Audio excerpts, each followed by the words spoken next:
அனைவருக்கும் வணக்கம். நீ யார் என்று இந்த உலகத்திற்கு காட்டும் நாட்கள் வெகு தூரத்தில் இல்லை, அது மிக விரைவில் உள்ளது, அது உன் கையில் தான் உள்ளது என்று கூறி இன்றைய வகுப்பில் நாம் தொடர்ந்து பார்த்து கொண்டு வருகின்ற போக்சோ ஆக்ட் 2012 பார்த்தீங்கன்னா டோட்டலாக 46 செக்ஷன் இருக்குது. 4+6 10 அந்த பி போக்சோ ஞாபகம் வந்துடும். அந்த பி ஆரம்பிச்சா 10, அப்போது அந்த 46 என்பது ஞாபகம் வந்துவிடும். அதே மாதிரி 6ன்னா செக்ஸுவல் ரிலேட்டடான அது வந்து 46 எண்டில் வரதையும் பார்த்துக்கலாம். அதே போல் 9 சாப்டர்ஸ் இருக்குது, 9 அத்தியாயங்களை கொண்டது. சரி, இப்போது நாம் எந்த அத்தியாயத்தை பார்க்க போகிறோம் என்று சொன்னால் 5. இது என்ன சொல்கிறது என்றால் procedure for reporting of cases. இப்போது இந்த போக்சோ சட்டத்தில் குற்றங்கள் நடைபெறுகிறதில்ல, அந்த குற்றங்கள் நடைபெறுகின்ற போது அவ்வாறு அந்த குற்றங்களை ரிப்போர்ட் செய்கின்ற நடைமுறை என்ன, எவ்வாறு இப்போ ஒரு குற்றம் நடந்துட்டு செய்தானா அது யாரிடம் தெரிவிக்க வேண்டும், அதனுடைய நடைமுறை என்ன என்பதை பற்றி சொல்கிறது. அதில் எந்த பிரிவிலிருந்து எந்த பிரிவு வரை என்று சொன்னால் 19 to 23 இது ஃபுல்லாகவே ப்ரொசீஜர் தான் ஃபார் ரிப்போர்ட்டிங். இப்போது இதில் செக்ஷன் 19 ஃபஸ்ட்டு பார்க்க போகிறோம். என்ன சொல்லுது? ரிப்போர்ட்டிங் ஆஃப் அஃபென்சஸ், குற்றங்களை என்ன பண்ணுறது தெரிவித்தல். ரிப்போர்ட்னா அல்லது சொல்கிறது ரிப்போர்ட் பண்ணிட்டப்பா அப்படி சொல்கிறாங்க, அஃபென்ஸ் நடந்திருக்குது இந்த இடத்துல அப்படின்னு. இதில் சப்செக்ஷன் 1 to 7 இருக்குது, உட்பிரிவுகள் 1 முதல் 7 இருக்குது. முதல்ல உட்பிரிவு 1 என்ன சொல்கிறது என்பதை பற்றி பார்ப்போம். Notwithstanding anything contained in CRPC 1973, முதல்ல இதை பார்த்துருவோம். இப்போ BNSS 2023 அதாவது இந்த BNS 2023 அல்லது பெண்டிங் கேஸாக இருந்தால் CRPC 1973 எது கண்டிருந்த போதிலும் அதெல்லாம் விட்டுடுங்க, அந்த ப்ரொசீஜர்லாம் வேணாம். இப்போ இதில் சொல்லப்பட்டிருக்க செக்ஷன் 19 போக்சோ ஆக்டில் சொல்லப்பட்டிருக்கின்ற ப்ரொசீஜரை நாம் எடுத்துக்கொள்ள வேண்டும் என்று சொல்கிறது. Any person including the child, எந்த நபரும் இன்க்ளூடிங் யாரடங்கம் அந்த குழந்தை 18 இயர்ஸ்க்கு பிலோ இருக்கின்ற girl or boy or third gender who has apprehension that an offense under this act is likely to be committed or has knowledge that such an offense has been committed. முதல்ல இதை பார்த்துருவோம். இப்போது என்ன சொல்கிறாங்க, இப்போ இந்த இவன் இருக்கிறான்னு சொல்கிறான், என்ன பண்ணுறான், ஈவன் ஏடி பர்சனோ இல்லை அந்த குழந்தையாக இருக்கிறதோ, ஏன்னா இன்க்ளூடிங் சைல்டு சொல்லிட்டாங்க, 18 இயர்ஸ் பிலோ இருக்கின்ற அந்த குழந்தை என்று சொல்லப்பட்டிருக்கின்ற இந்த பிரிவில் இருக்கின்ற எந்த ஒரு நபரும் ஒரு குற்றம் புரிந்திருக்கிறார்கள் என்று அநேகமாக குற்றம் புரிஞ்சிட்டாங்க அப்படி தெரிய வருது. அல்லது நாலேஜ் அப்படின்னது இவ்வாறு இந்த குற்றம் அத்தகைய குற்றத்தை புரிந்திருக்கார்கள் என்று அவருக்கு தெரிந்திருக்கின்ற போது, அறிந்திருக்கின்ற போது என்ன செய்ய வேண்டும், அதை யாருக்கு தெரியப்படுத்தல் வேண்டும் என்று சொன்னால் பாருங்க, he shall provide such information to 1A பார்த்தீங்கன்னா the special juvenile police unit or the local police. சரி, அவ்வாறு இப்போ எனக்கு தெரிஞ்சிச்சு, எனக்கு இவ்வாறு குற்றம் நான் செய்திருக்காங்க தெரிஞ்சிச்சு, அல்லது எனக்கு இவர்கள் இவ்வாறு இந்த குற்றம் புரிந்ததற்காக அறிந்திருக்கிறேன், என்னுடைய நாலேஜுக்கு வந்து கேம் டு நாலேஜ்னா நான் யாருக்கு முதல்ல தெரிவிக்க வேண்டும் என்று சொன்னால் இது இருக்கார்ல ஜுனையல் போலீஸுக்கு முதல்ல, அதாவது அதுவும் ஸ்பெஷல் சிறப்பு அந்த சீரார் காவல் இருக்கார்ல காவல் அலுவலர் அவருக்கு தெரிவிக்க வேண்டும். அல்லது சப்போஸ் சார் அங்கே இல்லை சார், ஸ்பெஷல் ஜுனையல் அந்த யூனிட் இல்லை சார் அங்கே, அப்படின்னா யாருக்கு தெரிவிக்க வேண்டும் அடுத்தது என்று சொன்னால், அல்லது லோக்கல் போலீஸ் அந்த வட்டார எல்லைக்குள் இருக்கின்ற காவல் அலுவலருக்கு அந்த நடைபெற்ற குற்றத்தை பற்றிய ரிப்போர்ட்டினை தெரிவித்தல் வேண்டும் என்று சொல்வதுதான் சப்செக்ஷன் 1.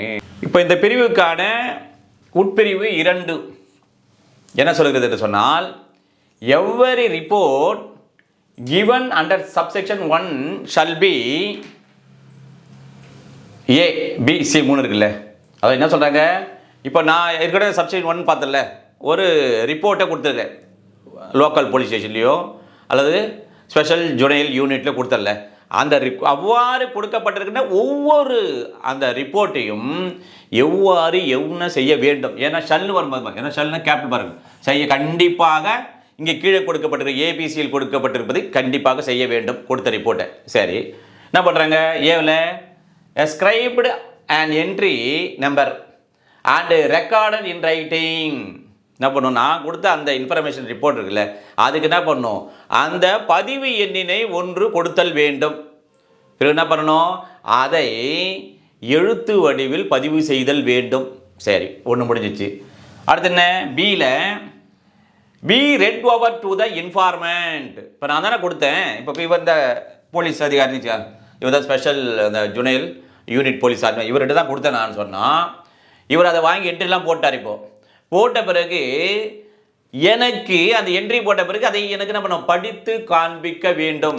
நான் தானே கொடுத்தேன், நான் தான் இன்ஃபார்மெண்ட், அப்போ எனக்கு படித்து காண்பிக்க வேண்டும். சரி, அடுத்து என்ன, சியில் இங்கே shall be entered in a book to be kept by the police unit. உதாரணத்துக்கு இந்த ரெக்கார்ட் புக்கு தான் இந்த சீரார்கள் இருக்காங்கல்ல, ஜுனைல் சீரார்களுடைய அந்த சிறப்பு காவல் அந்த யூனிட் இருக்குல்ல, அங்கே இவ்வாறு இந்த ரெக்கார்ட் புக் பதிவு புத்தகங்கள் பராமரிக்கப்பட்டு வருகுதுல்ல, அந்த பராமரிக்கப்பட்டு வருகின்ற அந்த புத்தகத்தில் என்ன பண்ணும், இதை கண்டிப்பாக பதிவு செய்தல் வேண்டும். இப்போ சப்செக்ஷன் 3 என்ன சொல்லுது என்று சொன்னால், where the report under subsection 1 is given by a child, the same shall be recorded under subsection 2 in a simple language so that the child understands contents being recorded. இப்போ நான் ரிப்போர்ட் கொடுன்னு பார்த்தல, அவ்வாறு report கொடுக்கறது இந்த குழந்தையா இருக்குது, குழந்தை தான் அந்த தகவலை சொல்கிறது, அந்த ரிப்போர்ட்டை கொடுக்கிறதாக இருந்தால் அதனை எவ்வாறு பதிவு செய்தல் வேண்டும் என்று சொன்னால், எவ்வாறு அது என்ன பண்ணும், இந்த குழந்தை புரிந்து கொள்ளுகின்ற அந்த மொழியிலே. உதாரணத்துக்கு இந்த நபரானவர் இவ்வாறு குற்றம் செய்தார், அதை நான் பார்த்தேன், இவ்வாறு இதெல்லாம் இருக்கக்கூடாது.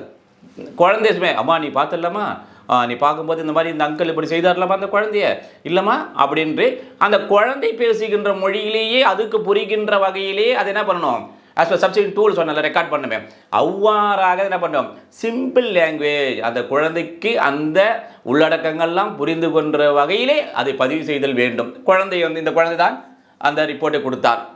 சப்செக்ஷன் 4 என்ன சொல்கிறது என்றால், in case contents are being recorded in the language not understood by the child or wherever it is deemed necessary a translator or an interpreter having such qualifications, experience and on payment of such fees as may be prescribed shall be provided to the child if he fails to understand the same.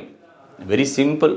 இப்போ என்ன சொல்கிறோம், இப்போ இந்த குழந்தை இருக்குது, அவ்வாறு பதிவு செய்தாங்கல்ல, இந்த இன்ஃபார்மெல்லாம் சொல்கிறாங்க, அது பதிவு செய்தாங்க இந்த ரெக்கார்டில், அவ்வாறு பதிவு செய்யப்பட்டுகின்ற அந்த மொழியானது இந்த குழந்தைக்கு புரியாமல் இருக்கின்ற போது, புரியல, ஏன்னா இந்த குழந்தை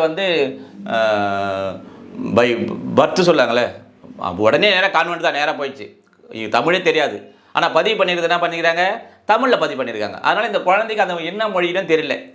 அல்லது இப்போ போலீஸ் யூனிட் இருக்குதுல்ல, தகவல் கொடுத்த அந்த காவல் சிறப்பு காவல் யூனிட் இருக்குது, இல்லை லோக்கல், அவர்களுக்கு இந்த குழந்தைக்கு அந்த மொழி தெரியாமல் இருக்கிற பொழுது புரியல சரியா, அதனால் அந்த மொழி பெயர்த்து எளிய முறையில் சொல்ல வேண்டும் என்று அவங்க கருதுகின்ற போது என்ன செய்ய வேண்டும் என்று சொன்னால், என்ன செய்ய வேண்டும், முதல்ல என்ன பண்ணுவோம், இந்த என்ன மொழி அது குழந்தைக்கு புரியுமோ அந்த மொழியில் நன்கு தகுதியும், குவாலிஃபிகேஷன் அந்த ரெண்டும் ஒன்றா வரும், தகுதியும் எக்ஸ்பீரியன்ஸ் அனுபவம் வாழ்ந்த ஒரு என்ன பண்ணோம், இன்டர்பிரட்டர் மொழிபெயர்ப்பாளரையும், அதாவது டிரான்ஸ்லேட்டர் மொழிபெயர்ப்பாளர், இன்டர்பிரட்டர் பொருள் விளக்கம் கொடுப்பவரையும் அமர்த்தி என்ன பண்ணோம், சார் இந்த குழந்தைக்கு புரியல சார் அப்படி சொல்லி என்ன பண்ணோம், அவர்களை அழைத்து இந்த மாதிரி புரிய வைங்க சார், நீங்கள் தான் உங்களுக்கு இங்கிலீஷ் நல்லா தெரியல, நீங்கள் தான் புலமை பெற்றவர், நிறைய அனுபவம் இருக்குங்க, அதனால் இந்த குழந்தைக்கு நீங்கள் சொல்லுங்கன்னு சொல்லிட்டு அவர்களை பணி அமர்த்தி இந்த குழந்தைக்கு புரிகின்ற வகையிலே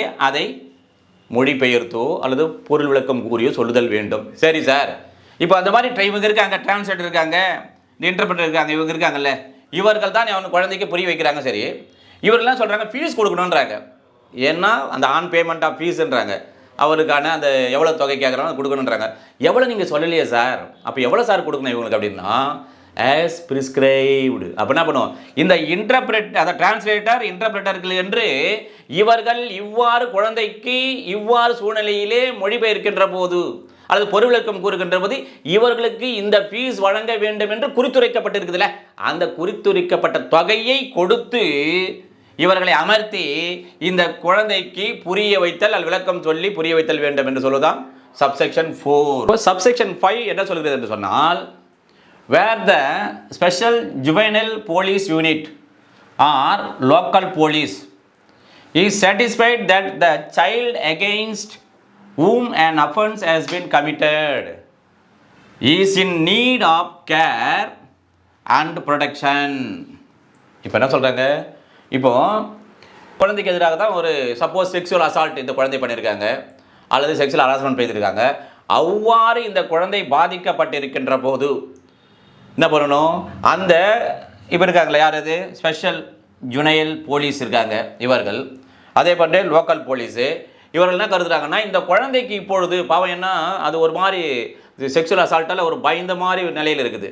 அப்போ அதுக்கு ஒரு கவனம் தேவைப்படுது, கவனிக்கணும் அதை, அதே மாதிரி பாதுகாப்பும் தேவைப்படுது. அப்படி என்று இந்த ஸ்பெஷல் ஜுனைல் போலீஸோ லோக்கல் போலீஸோ கருதுகின்ற போது அவர்கள் இந்த குழந்தைக்கு எந்த வகையான பாதுகாப்பினை கொடுத்தல் வேண்டும், இதான் கேள்வி. பதில் என்னவென்றால், then it shall after recording the reasons in writing make immediate arrangement to give him care and protection within 24 hours of the report as may be prescribed. இது within bracketல என்னன்னா இங்க வரணும், இந்த care and protection எதெல்லாம் உள்ளடங்கும் என்றால், including admitting the child into shelter home or to the nearest hospital. நியருக்கும் நியரஸ்ட்டுக்கு என்ன வித்தியாசம்? நியர்னா அருகில், அது எங்கன்னா அருகில் இருக்கலாம், நியரஸ்ட்னா மிக அருகில், அதுக்கு அருகில் வேறு எதுவும் அந்த ஹாஸ்பிட்டல் இருக்கக்கூடாது, அதான் நியரஸ்ட், மிக அருகில் இருக்கின்ற. சரி, இப்போ என்ன சொல்கிறாங்கன்னா, சரி அவ்வாறு தேவைப்படுது என்று இந்த ஸ்பெஷல் ஜுடிஷியல் போலீஸோ லோக்கல் போலீஸோ கருதிட்டாங்க, நினச்சிட்டாங்க வச்சுக்க. அப்போ என்ன செய்ய வேண்டும் என்றால், அதற்கான காரணங்களை, ஆமாங்க இந்த குழந்தைக்கு ஒரு கவனிப்பு தேவைப்படுது, ஏன்னா பயந்து சுபாவமாக இருக்குது, இல்லைனா அது மாதிரி எங்கேயோ பித்து பிடிச்சவன் ஓடுற மாதிரி இருக்குது, ரெண்டாவது பாதுகாப்பு தேவை அது அப்படின்னு சொல்லி நினைக்கின்ற போது நம்ம அதுக்கான காரணம் என்ன அப்படின்ற அந்த காரணத்தை எழுதி கொண்டு எத்தனை மணி நேரத்திற்குள் அந்த கவனிப்பும் பாதுகாப்பு வழங்குதல் வேண்டும் என்றால் எத்தனை மணி நேரத்துக்குள்ள குறித்துரைக்கப்பட்டிருக்கின்ற 24 மணி நேரத்திற்குள்ளாக, 24 மணி நேரத்துக்குள்ளாக. எப்போதிலிருந்து என்றால் அந்த ரிப்போர்ட் செய்த அந்த தகவல் சொன்னாங்கல்ல, அந்த நேரத்திலிருந்து 24 மணி நேரத்திற்குள்ளாக இந்த குழந்தைக்கான அந்த கவனிப்பையும் பராமரிப்பையும் அளித்தல் வேண்டும். எங்கே வச்சு? ஷெல்டர் ஹோம் பண்ணுறான். அப்படின்னா இல்லை பண்ண அந்த குழந்தைய எங்கே வச்சு பாதுகாக்க வேண்டும்? அதை காப்பகத்தில் அல்லது ஷெல்டர் ஹோம் அல்லது என்ன பண்ணும், அல்லது மிக அருகில் இருக்கின்ற மருத்துவமனையில். இந்த கேர் அண்ட் ப்ரொடெக்ஷன் என்பது எதில் அடங்கும்? அந்த மாதிரி ஷெல்டர் ஹோமிலேயே வைத்து பாதுகாப்பதும் கவனிப்பதும், அதே போல் மிக அருகில் இருக்கிற மருத்துவமனையில் வைத்து கவனிப்பதும் பாதுகாப்பதும் உள்ளடங்கும் என்று சொல்வதுதான் இந்த சப்செக்ஷன் 5. இப்போ சப்செக்ஷன் 6 என்ன சொல்கிறது என்பதை பற்றி பார்ப்போம்.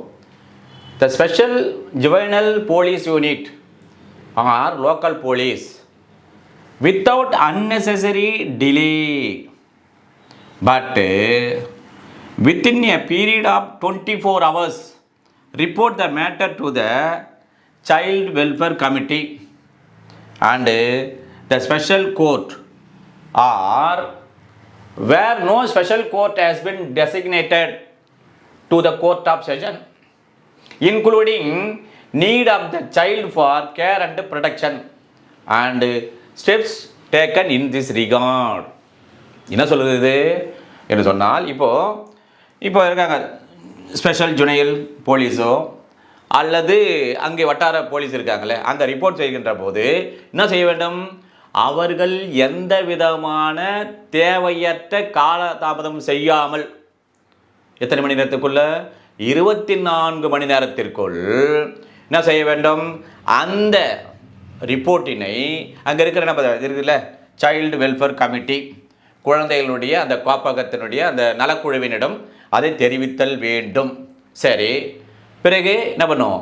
பிறகு ஸ்பெஷல் கோர்ட் இல்லை, சிறப்பு நீதிமன்றத்துக்கு அங்கே தெரிவித்தல் வேண்டும். சரி, இப்போ திருவள்ளூர் இருக்குது, திருவள்ளூரில் ஸ்பெஷல் கோர்ட்டு இல்லைன்னு வச்சுங்களேன், உதாரணத்துக்கு சிறப்பு நீதிமன்றம் இல்லை.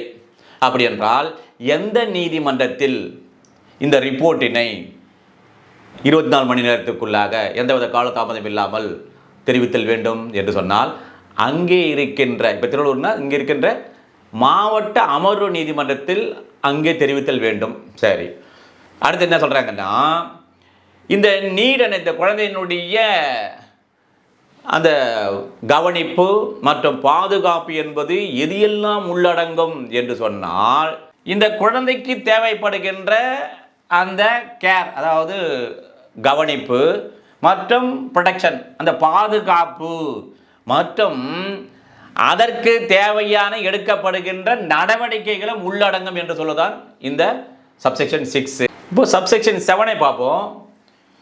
No person shall incur any liability whether civil or criminal for giving the information good faith for the purpose of subsection 1. என்ன சொல்கிறாங்க? இப்போ ஆல்ரெடி நம்ம பார்த்தோம்ல, சப்செக்ஷன் அதாவது 19ல் சப்செக்ஷன் 1 படி என்ன பார்த்தோம்?